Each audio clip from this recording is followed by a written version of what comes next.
Leo tujifunze neno la Mungu chini ya kichwa cha mahubiri, kuhubiri na mwanzo. Jinsi mwanzo ulivyo muhimu na wenye thamani. Katika Ufunuo sura ya 22 mstari wa 13 imeandikwa, mimi ni Alfa na Omega. Pia alisema nini? Wa kwanza na wa mwisho. Kisha nini hufuata? Mwanzo na mwisho. Tunaweza kuona kwamba mwanzo huu kweli ni muhimu. Tunaweza kusema kwamba mwanzo wa siku ni asubuhi, mwanzo wa mwaka ni Januari, na mwanzo wa mwezi ni siku ya kwanza ya kila mwezi. Basi mwanzo wa kuhubiri Injili kwa watu wa ulimwengu utafanyikaje? Je, moja sio mwanzo wa namba? Ijapokuwa mwanzo ni moja, Mungu ameahidi kutufanikisha sana mwishoni.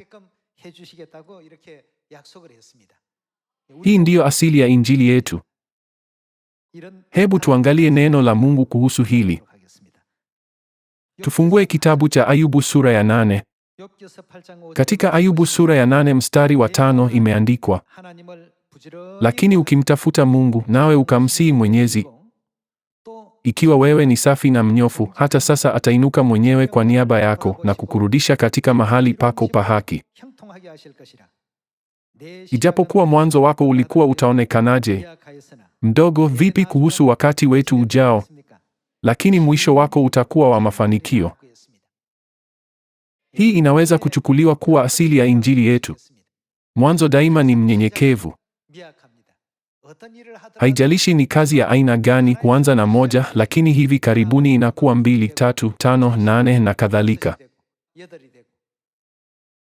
Kwa njia hii, Mungu ametawaza juu yetu neema na baraka zake za thamani ili Injili yetu ienee katika bahari 5 na mabara 6, na Sayuni ya Mungu ianzishwe katika kila bara ulimwenguni. Je, Mungu pia hakuwa na mwanzo katika kazi yake ya wokovu?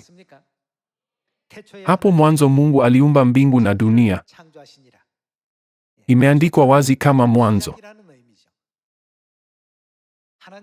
Mungu alipoanza aliona mpango mkuu wa wokovu atakaotimiza baadaye. Je, mnashiriki pia tumaini kwamba Injili itahubiriwa kwa watu wote na kwamba kaka na dada wote wapendwa wa Sayuni wataokolewa na kurudi katika nyumba yao ya milele ya mbinguni? Huu ndio moyo tulio nao sote.